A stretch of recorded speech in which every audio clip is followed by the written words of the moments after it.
G, go crazy. It's a UYU show. Every week got some new reviews on. What's today? We got Hunter and Drew here. Every day gonna tell us what's new. Making plays. It's a UYU show. Every week got some new reviews on. What's today? We got Hunter and Drew here. Every day gonna tell us what's new. Making plays. As a culture, we move strong. All the news, what's going on? Stay updated on our own, 'cause we're dedicated to what we love.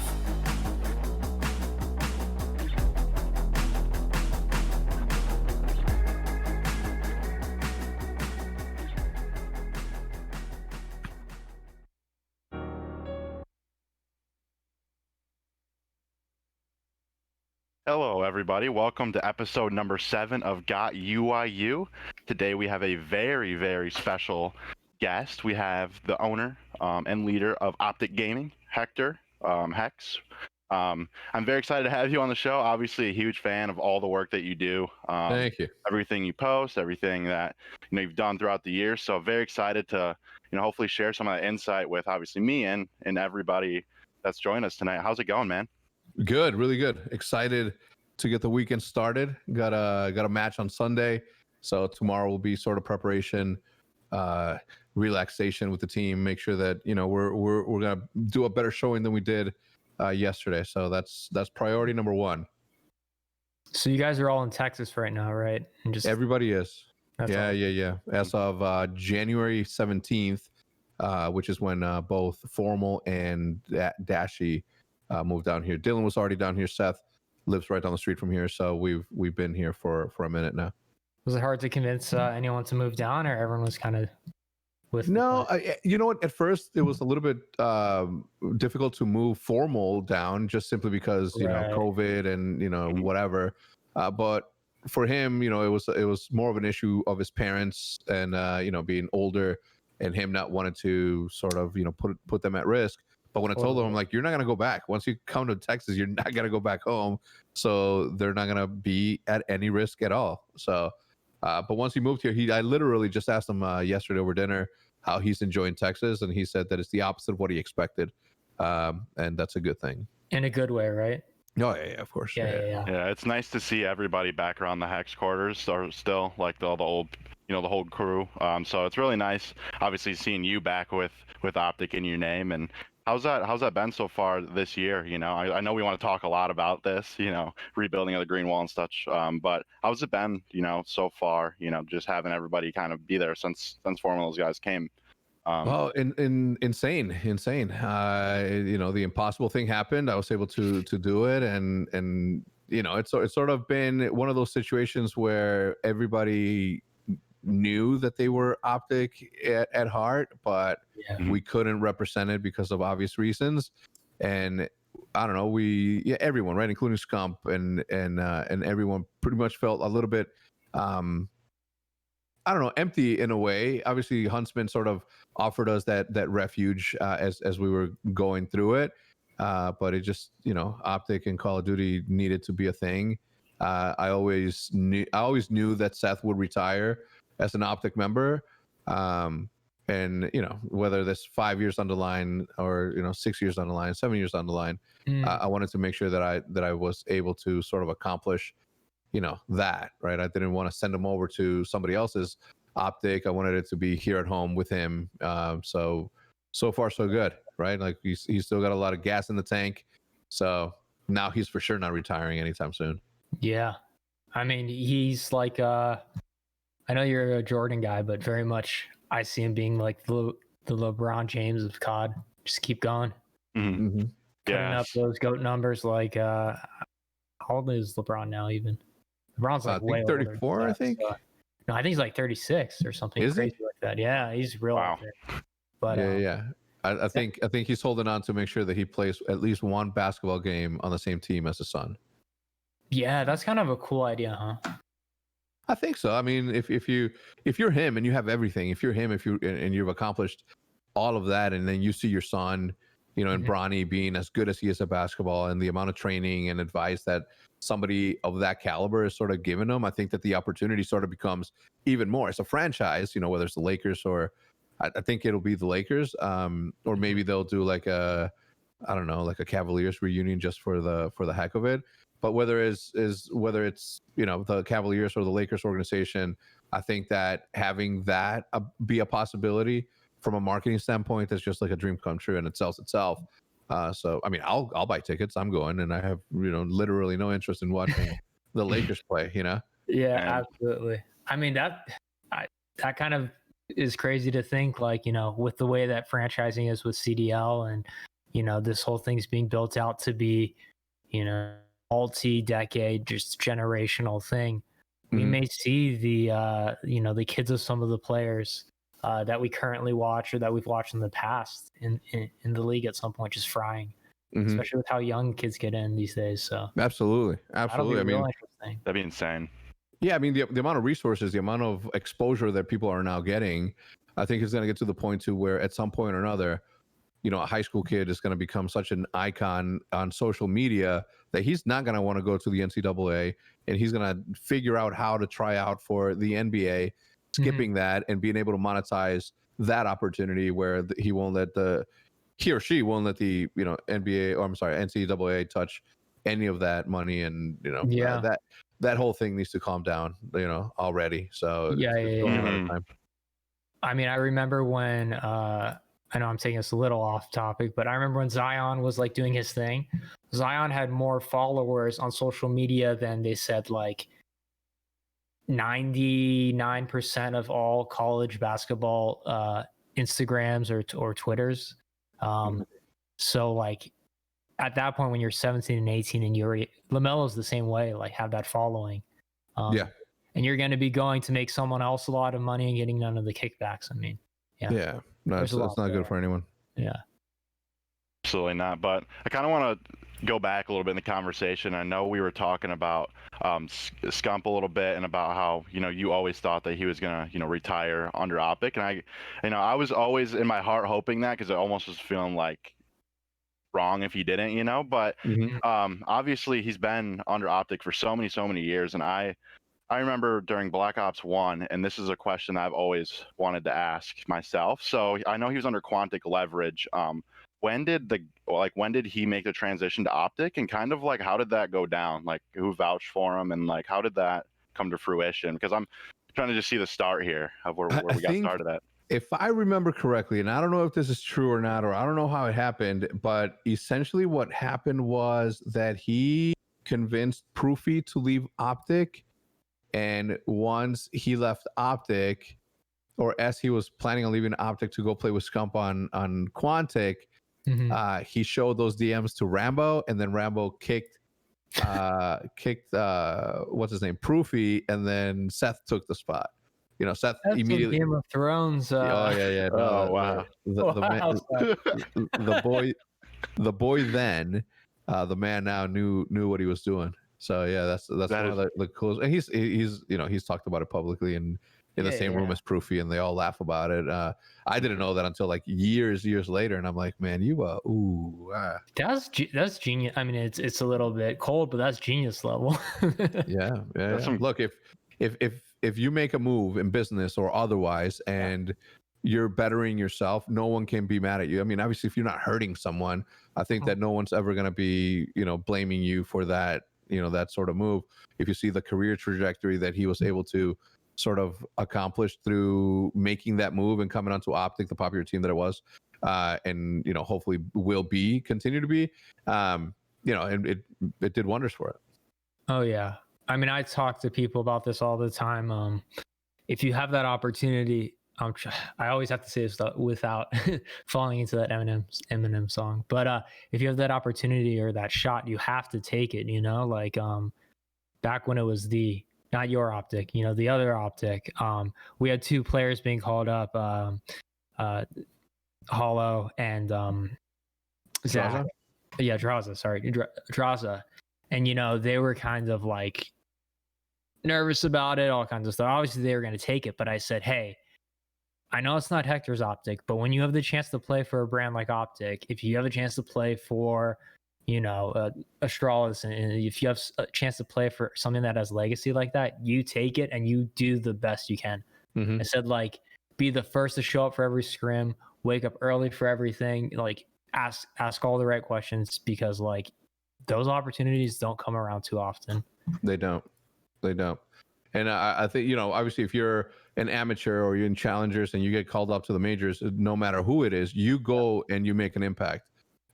We recently just saw that obviously with Sandy and what was the other guy's name? Venom, Insight? I think it is. Yeah. Today Venom, yeah. I mean, there's a Venom. few different ones, but yeah. Yeah. So, we just actually lost to Minnesota Rocker and Sandy, and I don't know what happened, luck of the draw or any given Sunday or any given Thursday or whatever it's worth.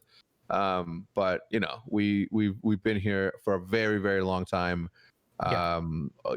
Longer than a decade, and we've lost before, and this wasn't like a major. It's not, it affects the seeding, but I think that we can still continue if we perform tomorrow and then we perform next week. I think that we would still be in on the right path to do what we need to do. And absolutely, as much as they were down on in the dumps right after the match, I think they were more confused than anything as to how they let that happen. Rotations, late push-its, etc.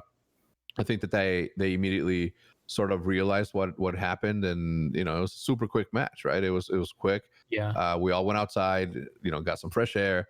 Immediately after that, I'm like, all right, let's go upstairs, get your shit. We're gonna go to dinner, and we're just gonna forget about today. We'll rethink this over tomorrow, and that's what we did. I mean, that's such a benefit of you guys all being together, right? Yeah, I just want to touch on that a little bit more, like all the Challengers players coming up this year. How crazy is that? Obviously, being in Challengers ourselves, I love when Challengers players come up and do well. Even, I was rooting, for Eli himself, because, I love seeing players like that get validation for their hard work. And it's been a steady trend, even going back to last year. Like, shout out to the Challenger scene, obviously our guys, but everybody else, like, that grind really does pay off, man. And that could be you one day. Like, Eli yesterday, Standy on that screen, that can be you, man. Like, shout out to the Challenger scene. Like, it's been crazy. We have Insight, obviously Diamond Con, Venom, all those guys. So, yeah.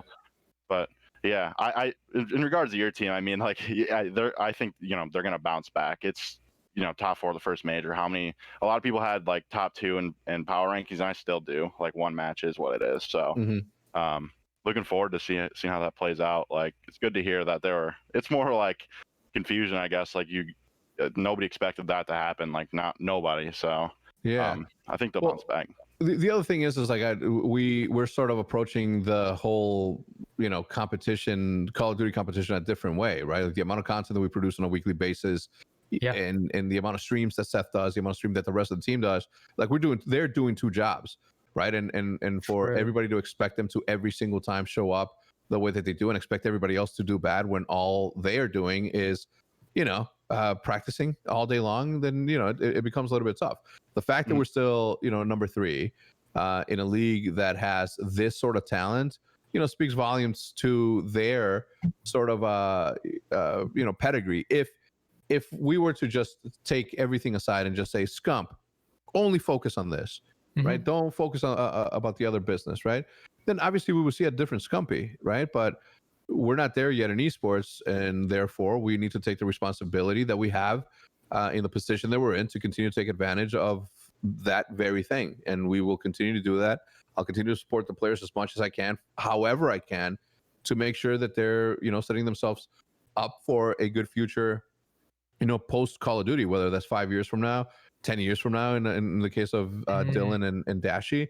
But esports is not there yet where these players can afford to just be one thing, in my opinion. Obviously, the way that I run things isn't for everybody, and that's fine. But it is a responsibility that we take very seriously. No, I love that. So, I mean, a lot of people look up to the way that OpTic has grown, and the OpTic kind of model of content is king, and doing a lot of content as well as being a top competitive team. Like you said, it kind of makes things harder on both ends, but it's really something that is important, and it's something that we've kind of taken from you actually at UYU and adopted a bit is giving them the tools. I know you're a fisher, teaching them how to fish, right? So that they can have these things to fall back on when there's not, who knows how long. I mean, Call of Duty's here to stay, but some of these esports that we're in, some of these fighting games that have recently turned pro, who knows how long this ride is going to go for. So teaching them how to stream and create YouTube content and you know, be an influencer, that's teaching how to fish in a digital age where there's so much need for content. And I think it's really a beautiful thing to make sure that you're taking care of your players and having the skills for outside of competition, because it won't last forever for anyone. No, that's true. And obviously, like the amount of work that we've put in, the amount of work that I put in from the content perspective, like you know, it shows more than anything. And I when people say it's like, it's good on you for leading the team that way and showing them that anybody can create. For me, it's kind of hard to take credit for that because I'm having so much fun doing it. Like, this is my life's passion. I don't see myself doing anything else. I grew up in corporate America. I know what that looks like. Creating content, being on a podcast like this as part of sort of my job, like, I'm all about it. Like, I'd rather be doing this than having to punch 3443 at my phone at my desk at work so I could go take a piss. You know, and that's ultimately what I always think in the back of my head. It could be worse, and there's nothing better, right? In my opinion. I mean, being a professional athlete would be like the number one or, you know, best job in the world. Second is being an entertainer, whether it's online through gaming or just pick any form of entertainment. Yeah, and being your own boss, right? At the end of the day, I mean, that's something that you've gotten to do throughout your career. And I know that, you know, every esports athlete is technically under a team, but if you can figure out how to build your brand, and this is what we preach to a lot of our guys, learn how to build your brand. So it'll also help us, you know, as the org above you, it'll help build our brands, but it'll give you something for the rest of your life. Yeah. Like the brand of Scump, the brand of Nade Shot, that's good for life. Yeah, that is true. And, you know, people don't often understand that, you know, the investment that people make into players, it only goes so far if the player isn't willing to do and go above and beyond and sort of reciprocate. Because at the end of the day, the money that you make off of those players, you're sort of reinvesting it back into those same players. So in essence, you're sort of helping them have different sources of revenue, where you have somebody that streams, somebody that creates content, that's their source of revenue. Their merch, that's their source of revenue. Their salaries, which come off of the org that they promote to their sponsors, essentially gets filtered down to them. So it's like an additional source of revenue that they don't quite understand where it comes from for some reason. And they don't understand that, you know, if you don't put your best foot forward, the people that are paying you money right now may not be here in a year, in 2 years. And then what? You think that because you're going to be able to replace someone? You better be that good. If you're not that good, if you're mid-level, or if you're not, you don't have the brand, you don't expect that you're going to get picked up just because you're good at a game. That's not how it works. Everybody's good at the game at that level. It's the little decisions that you make in certain scenarios that separate the best from the good.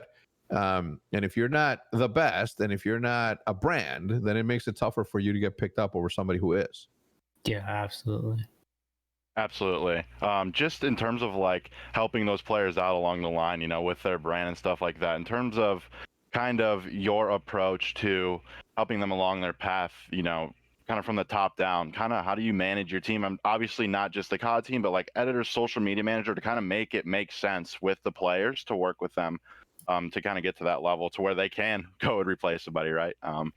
Get to that level. Man, it's such a weird dynamic at the Hecz quarters, because, you know, from the camera people to the editors, which are the same people, right? I don't hire one dude that only edits, right? Like, I hire people that do all three of those art forms because they're passionate about it, right? So Matt, my guy, like, he's my right hand man. He doesn't just do the podcast. He doesn't just record it and edit it, right? Like, he's also on sponsorship calls. He does, you know, everybody does everything. And the number one thing that I tell everybody that comes here is that I'm not your boss, and don't make me be your boss, right? You work for yourself. You're ultimately going to be the deciding factor on whether or not you continue to get paid by Hector.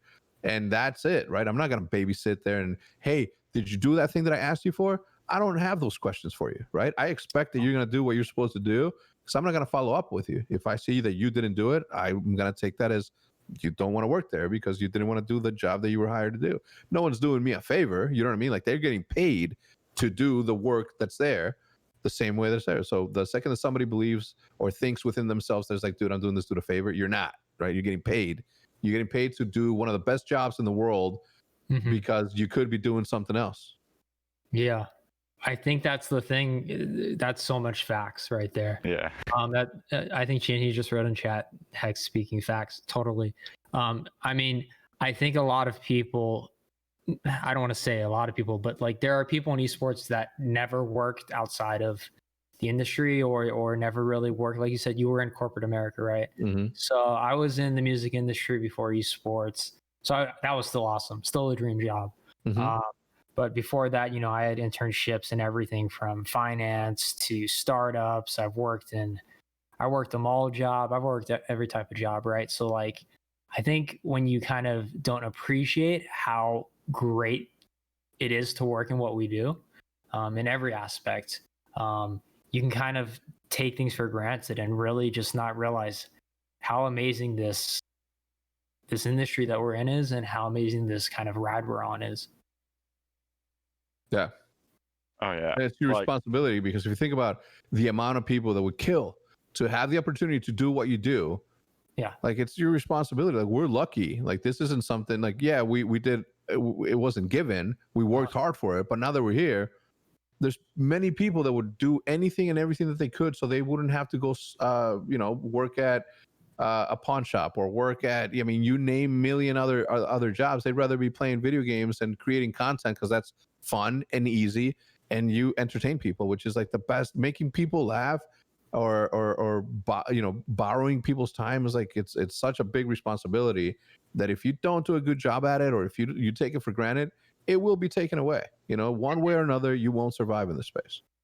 Yeah, I've actually learned that, you know, the hard way a few times in my career, you know, like in this industry, and not like, you just simply like, it's either you're a wolf or you're getting thrown to them, you know what I mean? Like, simple as that. Like, either you're making your own work, or because nobody's going to sit there, like you said, and like watch over your shoulder. Like, it's just so easy to tell if somebody's interested or not. And like, this is my advice to anybody that wants to be like, get into esports business. Like, we can tell if you're not like motivated, and we simply, I mean, personally, we just like, I'll find somebody that will, you know what I mean, that is motivated and wants to be here. So yeah, like, it's all about initiative, man. That's what I would say. Like, you have to be willing to take initiative and be very proactive. Proactivity is a big word at our org, and it's always like that JFK quote. Like, I think a lot of people, they're always like, what can the org, what can OpTic do for me? Like, tell me, what can UYU do for me if I sign there? Like, what are you guys doing for me? It's like, ask not. Wait, let me get this right. Ask not what your country can do for you, but ask what you can do for your country. It's the exact same way. Don't just keep asking, what's OpTic going to do for me? Like, what is UYU going to do for me? Well, what can you do for us too at the same time? And like I said, we're all in this together in a certain way. Like, we all want this industry to be great. We all want this. We want COD to be great. We want COD leagues to be great, but we want esports and gaming and streaming to be great. And, you know, we got to work in this together to keep building it, because we're very much in the early days compared to other industries.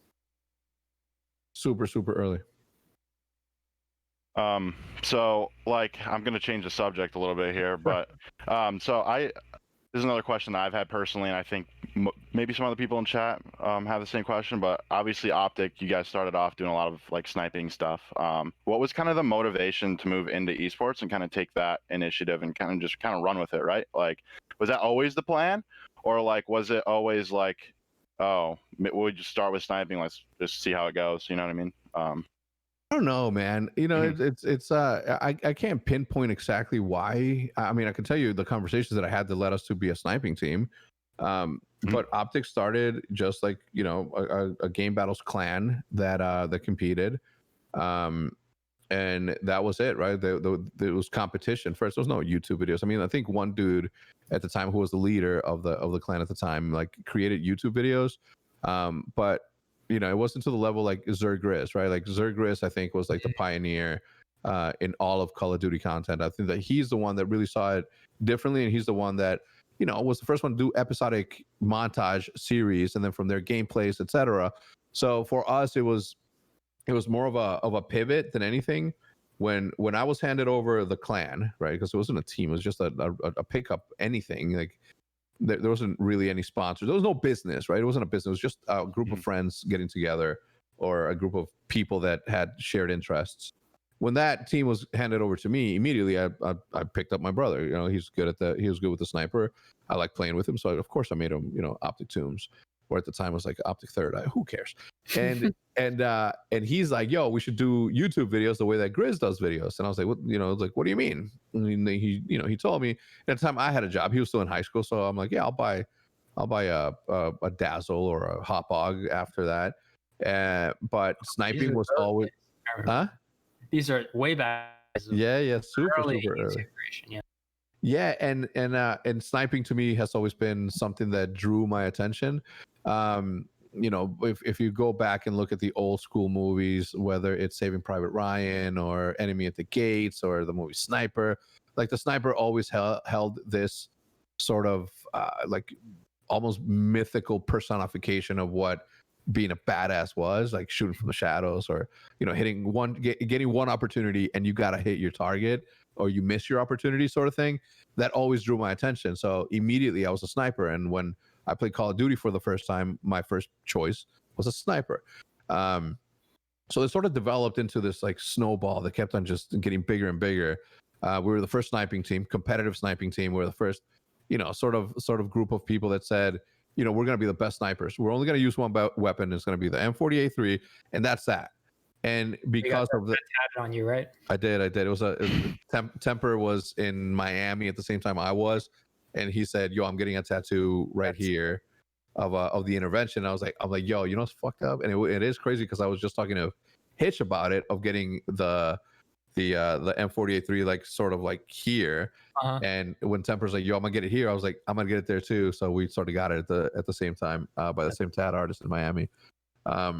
But yeah, it sort of snowballed into this thing. The sniping community sort of turned into something else. And when people started using ACOGs and steady aim, I sort of took a wide right, and I'm like, we're going to use the hardest weapon in the hardest setting. We don't need any help. We're just going to do our skill, do the talking. And coming from a competitive background in Call of Duty helped us be that much better, because these kids were just playing pubs. So they didn't know about, structure and this, that, and the other. And it sort of snowballed into what you see today. That's awesome. What would you say, like, during those days, like, what was the hardest part about growing on YouTube early back then? Like, obviously, was it just the grind, or what would you say, like, the biggest, like, obstacle back then was? There was no audience, the YouTube wasn't a thing back then for gamers. I think it was only a couple of people. It's easier now because there's such a big platform. There's there's billions of people that watch gaming content, when back then there was 100,000 people that watch content. So it was hard to grow from that perspective, because we were early adapters of it. But then you fast forward to today, and it's, there's a billion people that you can sort of create content for, but there's so many people creating content. So it's like it balances out. It was balanced back then. It's balanced now. So the hardest thing, audience acquisition, I guess. Yeah. And Fair. do you think that, as you started to, be competitive, posting the content, where did really the fan base start to grow? And like, where did you see that happening? Was it through the YouTube comments? Was it just the reputation of you guys being the best? I mean, when did really this kind of, you guys are known to have the best fan base in Call of Duty historically, and maybe even like one of the best fan bases in all of esports, so definitely all of esports. Yeah, definitely. Yeah, I mean, if you look, definitely all of esports, because if you look at our social media accounts, right, it's not that wasn't like inflated, or that wasn't artificially inflated, right? Like, this is we expanded into Halo first, and then little by little we went into Counter-Strike. Was the one that gave us the biggest boost. I think it was like 400,000 almost that we grew that 1 year. So sitting at 3.2 million followers, like that is one of the biggest fan bases in all of esports, right? Only second to I don't know, phase maybe, and no, definitely phase. And I don't know, like we took 3 years off, right? Like this whole transition of what happened, like those 3 years off of no innovation and no real growth. So that's the one thing, right? Like I sort of gave very very humble brag here, not at all, but we sort of gave people like 3 years, sort of a pause to catch up. And it's one of those things where we know what we have. We know that the green wall is massive. We know that the green wall like will always be there, especially like knowing how they reacted to sort of everything that happened. And it just gives me the confidence to know that it only takes a little bit of gas. It only takes a little bit of fine tuning to get back on track and be what we were. So that is the plan. It was so instant. I mean, when the announcement came out and when, I mean, there were some people with rumors or whatever, but like when the actual announcement came out, it was so fast that people were just back on board. Like you never lost them, It's just like you said, people always felt like they were OpTic players, but they weren't officially OpTic players, right? Those fans, they were just waiting in the wings. And I think it was awesome to just see them all come back home. And this season really is awesome to just see the green wall back. The green wall's back. And I really like that you said that you gave everyone 3 years or so to catch up. Maybe in some kind of way, like Destiny kind of way, the CDL maybe needed that a little bit because OpTic is so big compared to every other brand, right? And with everyone starting from ground zero, except for FaZe. And 100 Thieves. And 100 Thieves, right? But they're just started this year too, right? I mean, it gave other brands, I think, a chance to build a fan base and stuff. Because I think at first year, if we had Chicago OpTic, I don't know. I think there would just be you already have like the majority of the fans. It would be huge. Like even then, right? It's not Chicago OpTic, it's OpTic Chicago, right? Like I always make sure that Chicago needs no promotion. Chicago's Chicago, right? That I'm not here to build the brand Chicago. I'm here to build the brand OpTic. So like that was very deliberate, and I'll continue to do that. Like I'll never put anything in front of OpTic. It's just not the way that the culture ever was, right? It's always been the OpTic van, the OpTic chair, the OpTic, whatever.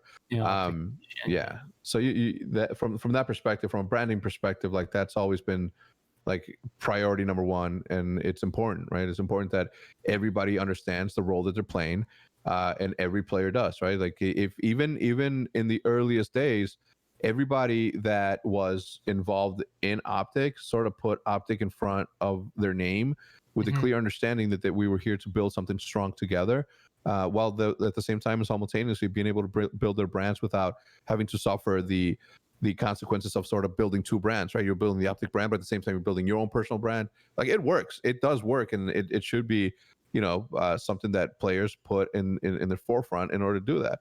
The other thing is like the turnover of players that we had throughout the majority of OpTic's lifespan. The same characters you saw 10 years ago, you're still seeing them today, right? It's not like it, obviously some people left and went on to have amazing careers. Nadeshot, who I'm, obviously still friends with. People have to follow their paths, but at the same time, like you never stop being OpTic. It's just it's different, right? It's not, I don't want to say it's a family because it is, but it isn't, but it is, and it isn't. But we are all here because we want to be here. Everybody has a choice. I've never been one to hold anyone hostage. So yeah, it's you don't want to be here. That's cool with me. Like we can still be friends. But I'm not gonna force anybody to be here. I mean, that's really a cool thing is watching the development of the people who came up under you. I think there's like a similar thing in a lot of different fields, like with Kanye West, the people who have worked with him, like look at where a lot of them are now. Virgil Abloh, top of the game of what he does, head of menswear at Louis Vuitton, like just killing it for Nike too. You got Travis Scott potentially like taking the crown from Kanye himself as like the guy who's doing merchandise plus music, like the best, Mhm. all the producers that went through Kanye's ranks. Jerry Lorenzo from Fear of God was part of Kanye's circle. There are just so many people. Same thing with ASAP Rocky and his circle. There was a lot of people. And it's kind of like you always know where you came from, even if you leave, it's a beautiful thing, I think, to see. I would hope. Yeah. I mean, if you think about it, like the amount of people that have been in OpTic that have gone on to be, obviously big, not just from a social media perspective. Obviously, Nate Shot in his own organization, like super, super successful. But then you look at somebody like Ryan White or Fwiz, who was in OpTic, is an owner of OpTic and is the head of gaming at Google, AR, VR. You know what I mean? Like we've had an impact in esports, and that's. No one's ever gonna say otherwise. No one's ever gonna be able to take that away. No one's ever going to, sort of be anything but. I mean, you can't lie, right? Like numbers don't lie, facts don't lie, and those are the facts. Mm-hmm. I'm missing a bunch of people that have gone on to be like awesome, but Yeah, I want to touch on one person in specific there. Obviously, you might have told this story before, but I'm kind of wondering, like, Nate Shot at the very beginning of his time at OpTic, I remember stories about you guys playing games together, like in your basement or something, like being friends and stuff like that. But how did that like start? Like, where did you even meet Matt at or Nate Shot? Like, where did this all come to fruition? So I think we were around 300,000 subscribers on YouTube back in the day, right? Like in 2010, the equivalent of 3 million now or whatever. And Diesel. I'm actually wearing his t-shirt today. He's the one that created the logo too, by the way. Like he's the one that came up with the logo. Diesel's like, yo, we need to go back into Call of Duty. They're having tournaments, and we're gonna blah blah blah blah. So I said, all right. So my immediate thought was, we should compete in it, right? I'm popular. I'm with 300,000. We're gonna sell more t-shirts than anyone. And originally it's like me, Hutch, Cena Anderson, Tabe are going to be the team, and we're going to get our ass kicked once we show up, but it don't matter. The crowd's going to be ours. We have the biggest fan base. These teams that are competing, they have nothing, right? Not even social media at the time. So we're like, all right, we're going to sell more t-shirts. And in my head, and from a business perspective, I'm like, all right, if we can sell t-shirts, then we can go to more events, blah, blah, blah. But I thought to myself, I'm like, why turn influencers into professional gamers instead of turning professional gamers into influencers? I don't know what we called them back then, but that was the thought. And Diesel did a little bit of research to see what teams were doing good. Nate Shot happened to be, he was in the first iteration of OpTic competitive. I think there was like some Moonstruck dude, Dodgers, some other guys. I don't remember. Can't remember. But Nate, Merc, Flawless, and Vengeance were the first team that went and competed at an MLG event under the banner. Coincidentally, that's the first time that the green wall was coined, because it was me, my brother, Diesel. My brother's a big dude. Diesel's a big dude, and like three other people that were all wearing green, our original jerseys. And we sat there. Yeah, and Ego from 360 Icons back in the day, he's like, dude, there's like a green wall behind you guys, right? And that's where the green wall was born. I was brick number 7. Well, I was brick number 1 in the green wall because I've always been a big fan of my own team. But those were the first 7 bricks of the green wall. Wow, the first 7, and you're on episode 7. Look at that. Look at that. Was that the same team that won MW3? I guess it wasn't champ. What was it, XP or something like that? Call of Duty XP was no. Call of Duty XP was won by Big Timer, Nate Shot, Merc, and Venger. Flawless. Okay, I knew it was something like that. Yeah.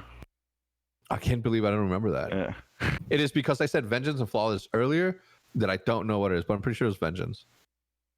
Someone in chat will correct this. I remember watching that. Like there's commentators. Like I'm pretty sure Fwiz was like commentating on the stage, and I was just mind blown. I was like, "This is so crazy!" And they're like playing for $100,000. And I think it wasn't the next year. BO2 came after MW3, right?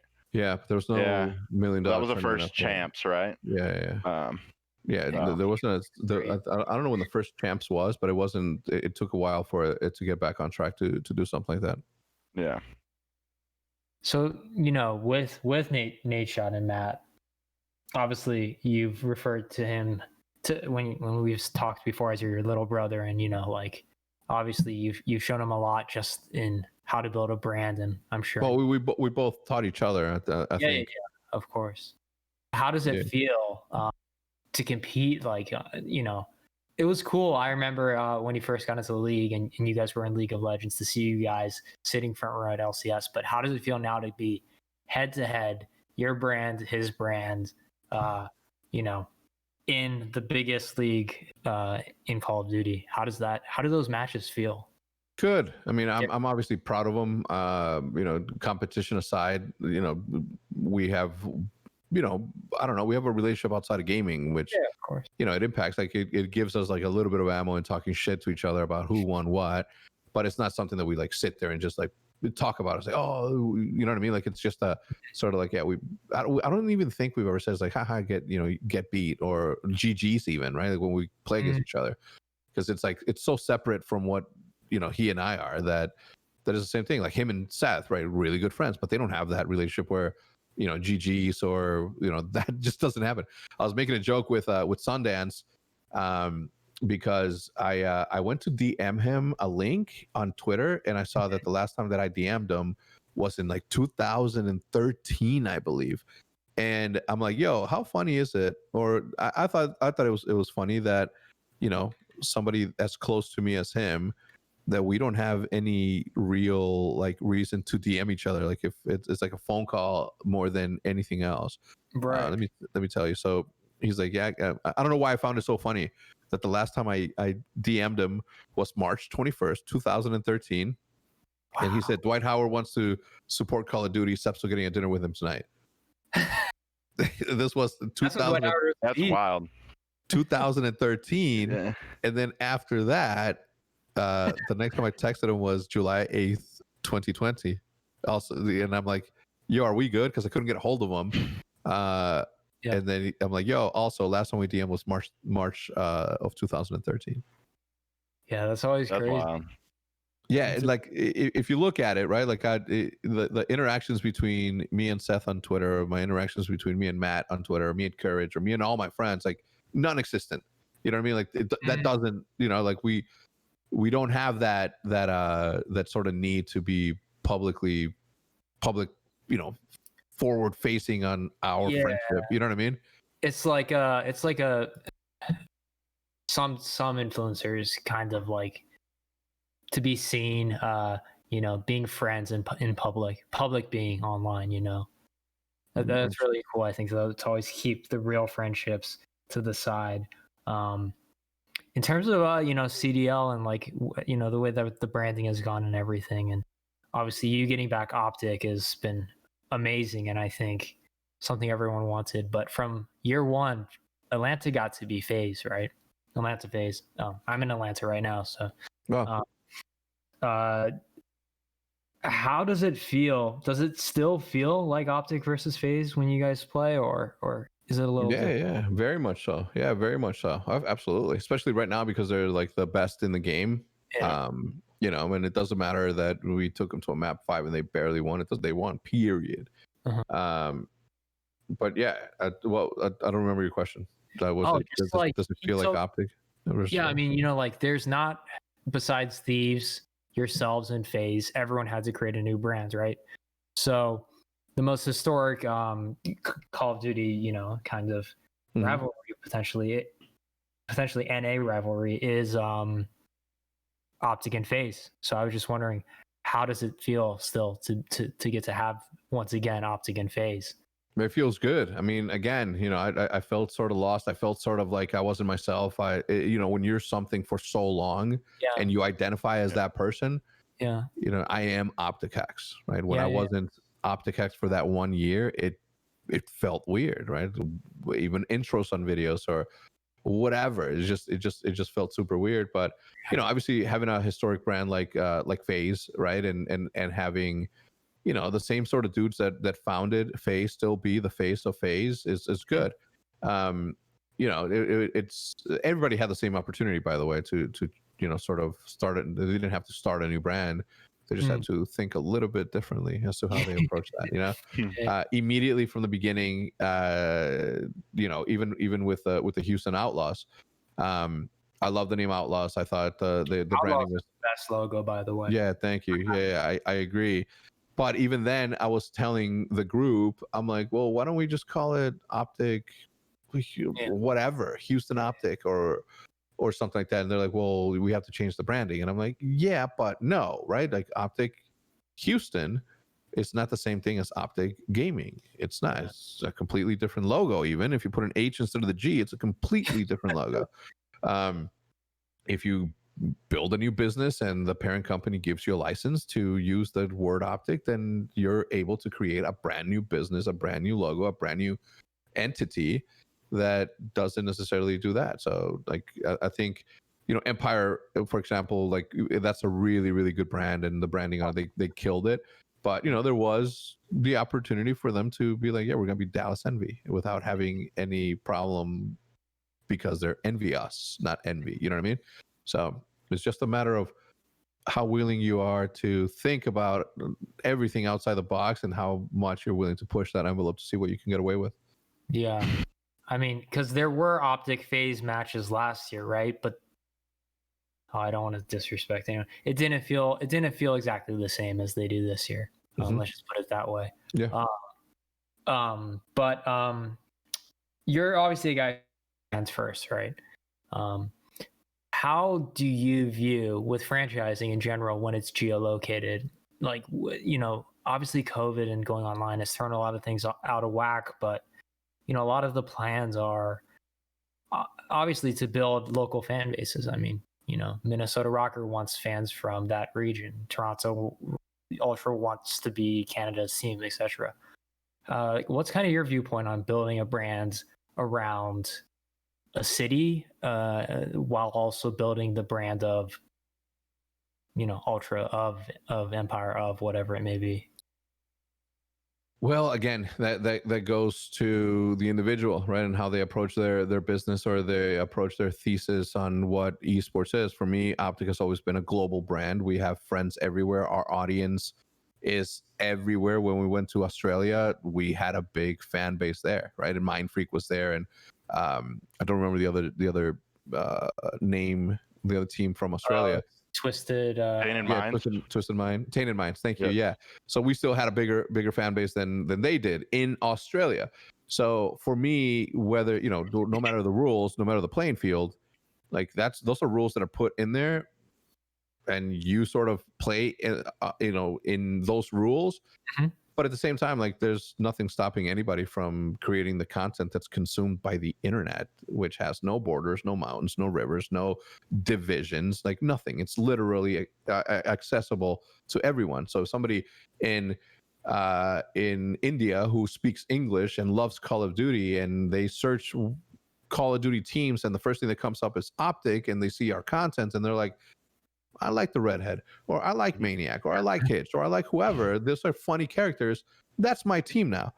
I'm not gonna say, yo, whoa, dude, whoa. You're from Bangalore, dude. You gotta support your, you know, the team from there. No, everyone's welcome. Yeah, I think like a very interesting thing that you do very well, from my point of view, right, is especially as a fisherman myself, the videos with like the Guggen squad, like getting their fan base involved, and like I know that you've made like a lot of content with them, like that opened up like a whole new, like almost like demographic, and like more viewers to you guys, to you and your whole team. I don't think many people really think about, and I don't really think other people realize how big like the Guggen brand is, because I even use like Guggen baits and stuff myself. So like, what's your favorite?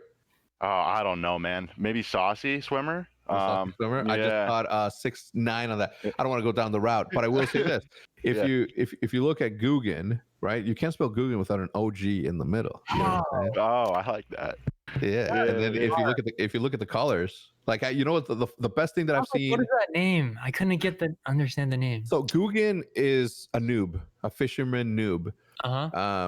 And Rob Turkla, which was, you know, the main reason, the glue that got everybody together there, he used to own UMG and, you know, the UMG tournaments, right? So we used to go to every single UMG tournament, and I would talk to Rob, and I'd be like, yo, throw 2 events in Florida so we can go fish Lake Okeechobee, right? So we would go do that. And because of, you know, me being a YouTuber and filming everything, I connected with this dude named Scott Martin, professional fisherman, etc. And Rob came with. And then when we got back, Rob's like, yo, I want to create YouTube videos about it in fishing. And I was like, run it. And from there, like they follow the same OpTic model that's worked over and over, and it worked, right? He got fishermen together. He convinced everybody to move into a house, the Guggen house, and then just everything blew up, right? So it's a model that works, and a model that's been used in different.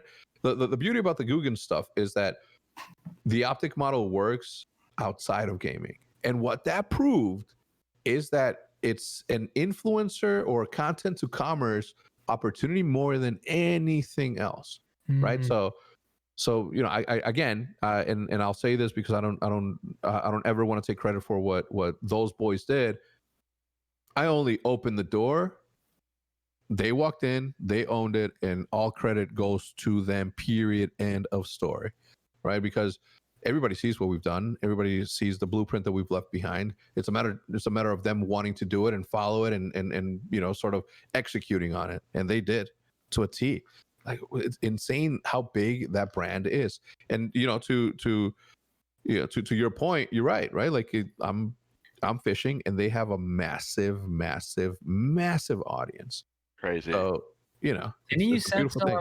I remember you sent something out to someone who was in the NBA bubble, didn't you? Yeah, Ben Simmons. Ben Simmons. Yeah. So Ben Simmons and I, it's like the weirdest thing, right? Because he sent me when he first got drafted. He sent, like, I followed him. Or J-Cap's like, yo, follow him. He's the #1 draft pick. What was crazy about that is that I was in New York for business, and one of the guys that I was meeting said, hey, I got an extra ticket for tonight's draft. And I'm like, what draft? It was like NBA draft. And I'm like, well, my meeting's done. I don't have to, my flight's in until tomorrow. So I went, and I saw Ben get drafted. He's in one of my vlogs getting drafted. After that, I never knew the dude, but after that, J-Cap's like, yo, follow Ben Simmons. He just got drafted. He follows Call of Duty, and I followed him, and he sent me a DM that says, he's like, yo, I'm still mad at you. I tried out for OpTic when I was 13 years old, and you didn't let me, you know. No way. That's crazy. Yeah. Immediately I screenshotted that and put it on my Facebook, and I don't even have a Facebook anymore, but yeah, I showed it, and it was a funny world. Well, I wonder if he didn't have a shot, like he still doesn't have a shot in the NBA. One of the best players. No, he is nasty. Like, I don't know if you've seen him snipe or play, but he's definitely nasty. Wait, really? Yeah, he's a sniper. Crazy. Yeah. I've never seen him play. Yeah, That's so cool. we played Ultimate of OpTic matches once with him, and he clutched up, and I made a highlight video of it. And then all through Australia, the following couple of days, they were playing that clip of mine in Australia saying, Ben Simmons, our beloved Ben Simmons, isn't just a basketball player, he's also super talented in Call of Duty. Anyway, so he played basketball. Obviously, I played basketball, but not, you know, whatever. He was a sniper. I was a sniper. He is a bass fisherman. I'm a bass fisherman, and I just found out that he writes graffiti too, which is like the wildest shit, because he's like, he does everything that I do. And yeah, like that sort of thing. Obviously, he became like fucking went supersonic, one of the most popular NBA figures to, you know, have ever walked the earth. But yeah, so he was fishing, and he's like, yo, what do you use for this? And I'm like, yo, hold on, give me your address. I'm gonna send you this thing. So he sent me his address on the bubble. I sent it to Matt Kendrick, who's the CEO of Guggen, and I'm like, yo, send this dude everything. So apparently, like a lot of NBA players during the bubble were fishing. Yeah, it was one of the few activities they were allowed to do. They could do golf, fishing, you know, a few outdoor things. I approve. Yeah. I didn't know that. Yeah. That's awesome, though. Yeah. Did he end up catching? How did they end up catching anything? I'm sure he did. Did he? Okay, I'll have to go back and look at it. Did he post anything? Because I'm interested now. Okay, I'm interested, man. Yeah. I got some pictures that he sent me of him. He's wearing a Guggen hat, and you know, let's go. The Bandito bug never fails, man. Oh, never. Are you on this NBA Top Shot wave? No, I don't even know what it is. I mean, I've heard of it, obviously, but yeah. Well, if you ever get on, I got some Ben Simmons I can send you. Some Ben Simmons moments. Is that like the NFT stuff? Yeah, it's the NFT stuff. Got it. You'll learn about it from one of your players or something someday. Yeah. I can get you something caught, honestly. Or, you know what's crazy is like I'm doing an NFT. When is it really? I don't know. I don't know when it's dropping, but it's just like a drawing of mine that we're turning into an NFT. And I'm sitting there. I'm like, I know in theory what it is. I don't know how to do it. I don't know. You know, I understand what it is. Obviously, I've bought skins. Yeah. aside from that, like I wouldn't even know how to go about it, which is why like I have people Right. doing that for me. I mean, for a gamer, that's the way that I mean, this is a very rudimentary explanation, but I explain it like a rare CSGO skin or something like that, you know. But that's awesome. I'm gonna have to check out your NFT when it comes out. I know that we are coming up on the hour. But Hunter, was there some stuff you wanted to ask maybe about this year, kind of how we're looking into the future for OpTic Chicago? Yeah, so obviously, I'm just curious because I've actually known one of your Envoy for a couple of years. We go way back. So people always like, obviously he's been on your podcast, but people are always saying like, he's gonna like replace like Phil Scumshoes, and I never think of that. Like I'm always like, they're so different. Like, and I kind of want to hear your thoughts on this. Like I would rather like people stop saying that, like comparing it. I'd rather Envoy be the first Envoy than the next Scum. How do you see that? Like what do you think of when people say that? Because it's just like, it's so like, dude, like you see like obviously they both use a submachine gun, but they're totally different people, you know? Like, well, I think that when you become a player like Scump, or when you become a personality like Nate Shot, I mean, if you think about it, like nobody says like Scump's gonna be the new Nate Shot, right? Like Scump is Scump and Nate Shot is Nate Shot. But you know, I don't mind it that much, and they don't mind it either. But you know, obviously it's unfair to both if that makes any sense. One, you're saying the Scump's gonna be replaced, which is no matter what happens, the impact that he's done in esports as a whole, to this day, like there isn't another single professional player that plays at that level that creates the amount of content that he does. No one, period. So there'll never be another Scump ever. I mean, well, I'm sorry, there will be another Scump hopefully, but right now there isn't. You can't compare Scump to anybody else out there. Impossible to, right? To have that sort of following and to have that sort of success outside of the game that he's super successful in just isn't a thing, right? Mm-hmm. To have the longevity that this dude has, right? And obviously I'm speaking like a proud parent because, you know, I am proud of him. But it's impossible to do that. So when people do that, nobody minds. I don't mind. Scump doesn't mind. Envoy doesn't mind.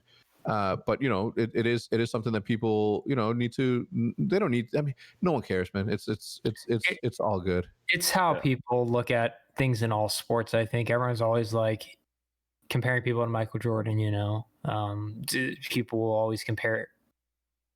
In the future, people will always compare people to LeBron James. Like that's just how it goes.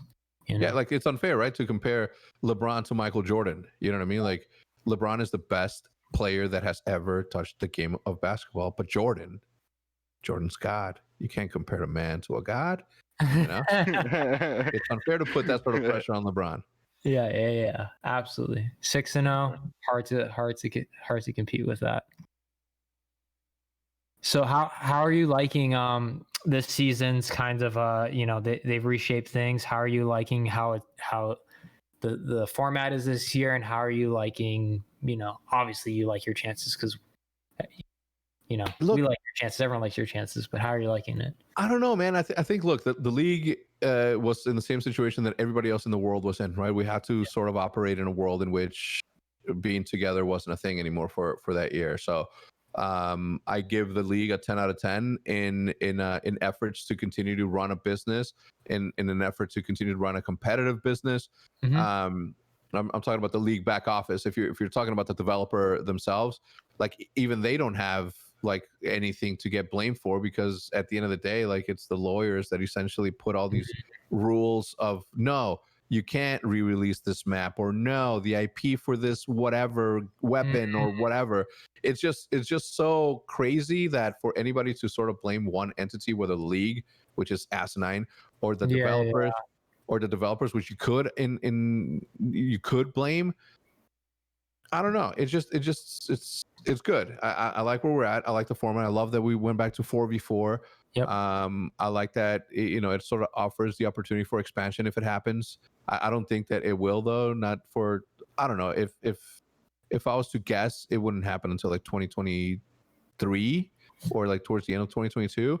So it gives us some time to get ready. Yeah, there you go.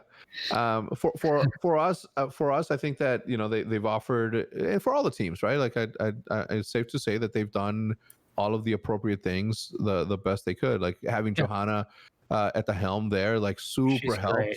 Yeah, super helps because she gets it, and it's good to have somebody that backs you up in situations. She's like the perfect liaison to sort of get our thoughts through, because at times we're too passionate in the way that we explain things. She's able to sort of dissect what we said and present it the appropriate way to get the changes done. And we've gotten a lot of changes. The only thing that we sort of lack right now in Call of Duty is sort of accountability as to why certain things are the way they are. Call it the anti-cheat, call it league play, call it whatever, right? Like there's a lot of stuff behind closed doors that we aren't necessarily, I don't know. It's a weird dynamic. Yeah. No, I definitely agree with you. I think John is amazing. Got to meet with her a few times, and I think that's the right person to be helming the league. And agreed. As Call of Duty competitive fans, and on your end, owner, and then also players, I think it's easy to get lost inside of our own kind of tunnel vision and realize what percentage of the pie of all of Call of Duty players that we make up. And this is billion-dollar company, multi-billion dollar company, multi-billion dollar franchise, and they've got a lot of people to make happy. Obviously Hunter and I, and you and everyone will always be fighting for the side of competitive COD, but there's a lot of things. Like you said, it's kind of weird to just blame one party, which is what I see a lot of on Reddit or Twitter. Yep. The pitchforks coming out. and you know what? For what it's worth, like I'd rather have that sort of passionate community that cares enough to where they raise their voices. I mean, obviously, I would appreciate a little bit more respect in the way that they do things, but I'd rather take that sort of passionate crowd than not having a crowd at all. So I like everything about the current ecosystem in Call of Duty. Everything about it. Yeah. Everything needs fine tuning, sure, but what doesn't? Yeah. I think it's COD League. I know that it had it's some, in the esports world in general, like, people who do esports journalism stuff, it had some detractors, some doubters, but I think it's just, with everything, considering COVID and everything, I think it's knocked it out of the park. And I think we're just getting started, honestly. I'm very excited for the future. Very excited. Very excited for you guys this year. I think, it's definitely right now it's looking like a battle between 3 or 4 teams, and our day will come. It's coming, man. And you can't enjoy the win when you haven't lost, right? If you're winning and winning, like it feels nice, but we're winning in other ways. And when it comes down to competition, we always find a way to win. And I think that this year's not going to be any different.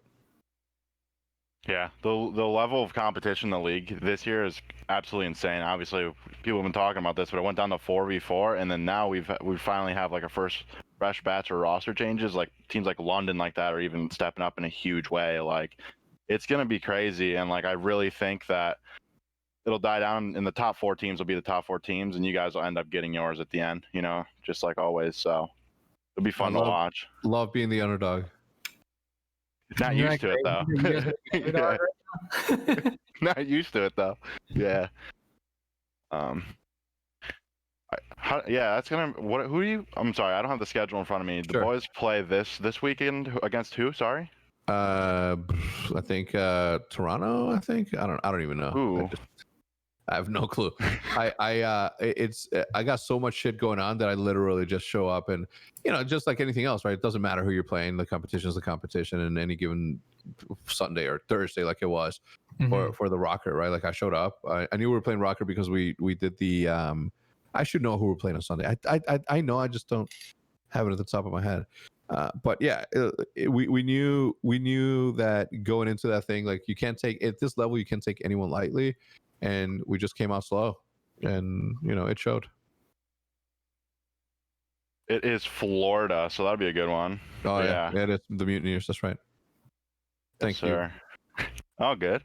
Yeah. So yeah, that's gonna be a crazy good match, and I think like, after that we go to LAG home series. I just see it going out for you guys like that. I hate to say it, but I literally see that the match this week is kind of like a fluke. Like I'm happy for Standy, but I'm still green wall in the chat. So excited to see it go Yeah, forward. same. That's good. At least the dude had a good showing. Mhm. Obviously I'm always going to support Midnight. So wherever she's at, I'm always going to be, I'm gonna. That's another option. Yeah. Yeah, it didn't sting as much, right? Mhm. So I'm happy for her. Yeah, so looking forward to the rest of this season, and it's in stages this year, and then heads towards champs. It is nice though, right, that you get to play everyone, and was it last year that kind of had the tournaments where some people were not always in every tournament. So if you got a chip, it wasn't always necessarily. Well, I mean, it was still a chip, but it wasn't against everyone, right? Mm-hmm. So do you like this kind of current round robin groups and everything better than last year? I think I don't have a choice, right? I have to like it. Everybody has to like it. Last year was cool and we had to like it, so we liked it. And this year we're sort of, having to deal with what we have. And, until we get to fans in the stands, like I don't think anybody is happy, right? I don't think anyone, including everybody wants to get back to normalcy as soon as possible. Mm-hmm. But until that happens, I think that we're just going to be happy with what we got to do, and we got to do a job, and we got to do it well, and we will. Yeah.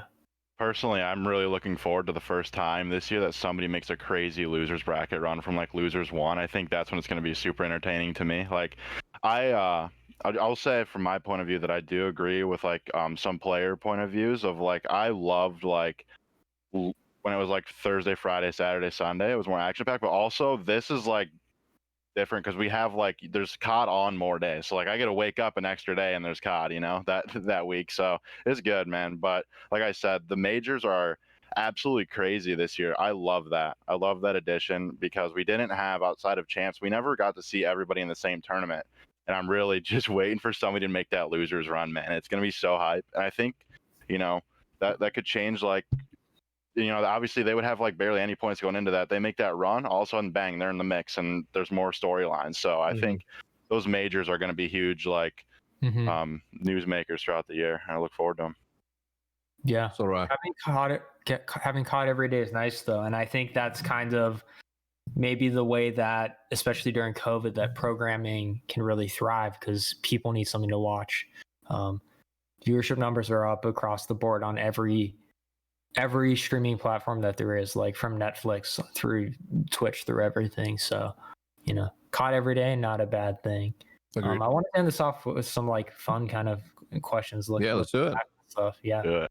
So, what's been like your favorite win, championship win or otherwise? The obvious one. I think this one I'm going to take to the grave, right? Winning that back is definitely going to be the win of my life. That's awesome. Family aside, obviously. Yeah, of course. Hunter, you want to ask one? Yeah, I would just follow it up and say outside of that, like obviously there's CS:GO, there's COD champs, like what's COD the champs. biggest? Yeah, okay. Yeah, I mean we worked on that. I mean we were always the best team, right? We have the most championship wins out of any esports not esports organization. Wait, maybe is that a thing? Maybe I have to look at that. Definitely Call of Duty. We have the most wins. We have the most championships. We got a lot because Nick, our GM, who's also producing this right now, he won a lot of Gears titles for you too. So yeah. There's a lot under. Yeah. Shout out Ashes and the boys. Yeah, well, I mean, we were always the best team. We were always the favorites to win, but we were never able to capture that moment. And it speaks to the competition of Call of Duty, where any given Sunday anybody can show up. I mean, EG won it that year when they had no business winning it, and Patty P led them to something sick. And so yeah, champs will always hold the spot for me because of how 7 years of hard work trying to get that and finally getting it. It felt good. We've been asking this to every COD related guest. So expansion, like you said, maybe a few years off. What are some cities, or I guess cities, states, countries that you would like to see expansion teams in? Well, I think that it would have to be North American. I think even Mexico would make sense.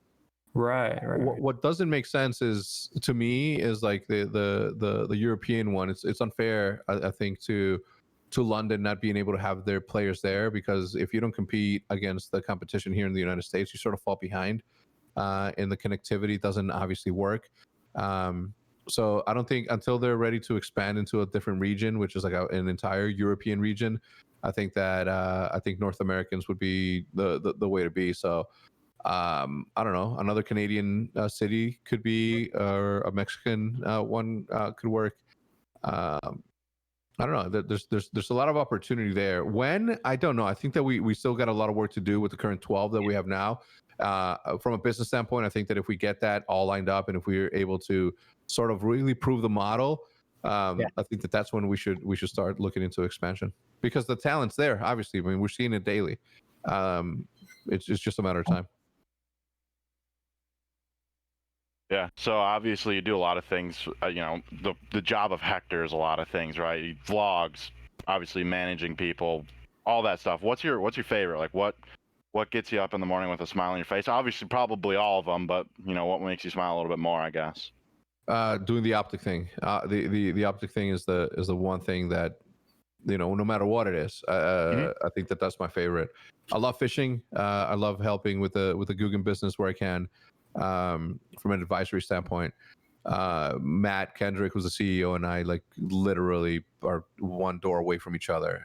So we spend a lot of time together. We go to breakfast together. We go to lunch together. He's become a really good friend. So, sort of seeing him come into his own. He's always been a good businessman, but seeing him really thrive in this new world with a new investment in Guggen, I think that's exciting. But nothing beats, doing this. Okay. One more question for you on my end. What's your best catch of all time fishing? 8.4 ounces Lake Comedero in Sinaloa on a spinner bait. I wish it would have been on a Guggen bait, but the spinners really were hitting. And it was beautiful about that is that I was having a bad fishing trip. I got super sick on the last day. Ended up being one of the worst sicknesses that I've ever had. It was 2 years ago, but catching an 8.4 was. Oof. What's your biggest fish? I don't. It was bass. Oh, I don't know. Not very big. I've done walleye fishing on Lake Erie. I caught a fish Ohio out there. I don't remember the exact measurements, so I know that's like a sin. But yeah, it was. Not right. I mean, people lie all the time. yeah. But it was a fish Ohio, and that has to be my catch. And I think we reeled in like 2 of them that day, so has to be that for sure. Walleye fishing's a lot of fun. Have you ever been? I'm walleye certified, baby. That boy. That's what I like to hear. After COVID, you guys are gonna have to go fishing sometime and bring me along. I've only been fly fishing. I did not do great, and I've been fishing in Hawaii, which doesn't really count because you're just out there to have fun. It counts. If you have something on the line, it counts. No matter how, no matter where, it counts. Yeah. Well, we'll all have to go fishing sometime when COVID's over. I'm really much looking forward to the events coming back to be because we're in challengers. But we don't have any allegiance to any. We don't have to have any allegiance to any CDL team. But I think it's pretty clear from this podcast and past ones that Hunter and I are OpTic fans. That UYU has taken a lot. Jinhee has spoken to us in the past. I mean, I know you and Jinhee are friends. We've taken a lot from. Are you related to Jinhee? Yeah, actually. She's your mom, right? Yeah. Okay, because you call her Jinhee, and I'm like, dude, if I call my mom Irma, she'd be like, what? Well, it's a learned behavior. Trust me, it was weird at first, but no, we at UYU have taken a lot from the OpTic model and the OpTic method, and obviously we have Ashes now as general manager.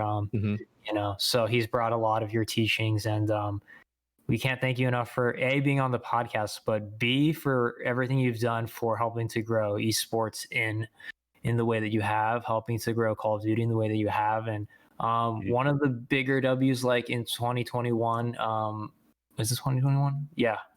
was getting to see you get OpTic back, man. That was Thank you.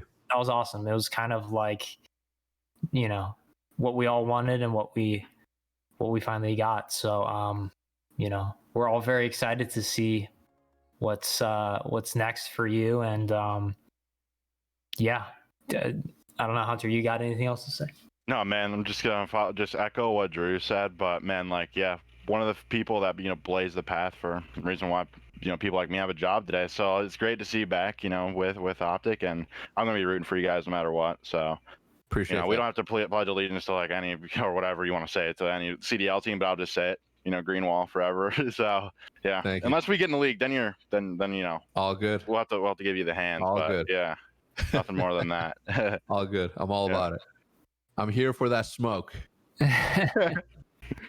We'll have a great weekend. We will be rooting for your boys this weekend. Thank you, and thanks for the invite, man. I appreciate it. I know that I sort of invited myself into it, but let's hope this isn't the last one. Oh yeah, you were a dream Hope invite. I just didn't expect to get you this soon. I mean, we're still working out the kinks on this thing. Yeah. Eavesdrop was an inspiration for us getting into podcasting, and the one that he said, stop talking about it and just be about it. Mhm. Yeah, man. Never let perfection get in the way of good enough. Casey Neistat said that, and I believe in it. That is the podcast. I mean, as much as you need graphics, and as much as it's nice to have graphics and animations and all that, the conversation is what yeah, the animation, the conversation is ultimately going to be what leads the podcast. So as long as that's good, you know, you don't need fancy graphics. So anything you want to plug, or like, where everyone knows where to find you, obviously, but like your social media before we sign off? Not really, man. Just you know, tune in on Sunday. Watch the boys hopefully pull off a win against Florida. They're a really, really good team. I mean, who isn't in this league? But yeah, that's it. No, nothing else to plug. Well, I've got a plug for you because I saw this and I ordered some. If you guys don't know, the OpTic Chicago official jerseys and hoodies are live, or I think they're live to buy. The release is coming soon, so you go to opticchicago.gg. They're super sick. Thank you. Hashtag brick by brick. I pre-ordered some. Make sure you guys go do that. Support the Green Wall. Support. Like, I don't think you guys know about this, but you know, like, merchandise is a big revenue generator for us all, and I'd love to see that Ginny would too grow as a vertical for esports, you know. And that's Hector, that's some fire merch that you guys got. So. Thank you. Well, those co-designed with the league. We have other stuff dropping in the, like, I think next week. That's a little bit more casual and not necessarily you know, sporty or for competition. Gotcha. Look forward to that. Thanks again. Appreciate it. Thanks for being on the podcast, and for everyone else listening in, make sure you guys give OpTic a follow, Hecz a follow, and Green Wall for life, baby. Thanks. Appreciate it. Thanks, guys. Hi, everybody. Love you. Appreciate it. Bye-bye.